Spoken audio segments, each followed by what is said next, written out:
ভয়? বুলেটের ভয়? ভয় পায় বীরতা পুরুষরা। আজ রাজপথে বুক পেতে শহীদ হয়ে ভয়কে জয় করে বীর পুরুষরা। শিক্ষক হয়ে শিক্ষার্থীর পাশে দাঁড়াতে কেন এত ভয়?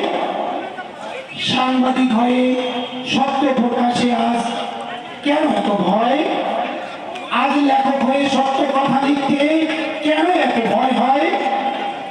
কবি হয়ে মুক্ত মঞ্চে কবিতা পাঠে কেন এত ভয়?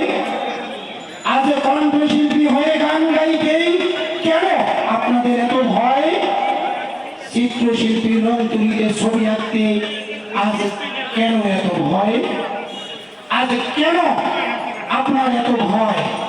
আজ কেন আপনি এত নির্লজ্জ? লজ্জার ভ্যাকসিন পাইলে আজ আপনাকে যে পুশ করতাম, আজ আজ কেন এত ভয় আপনাদের? কেন আজ এত ভয়? ধন্যবাদ সবাইকে।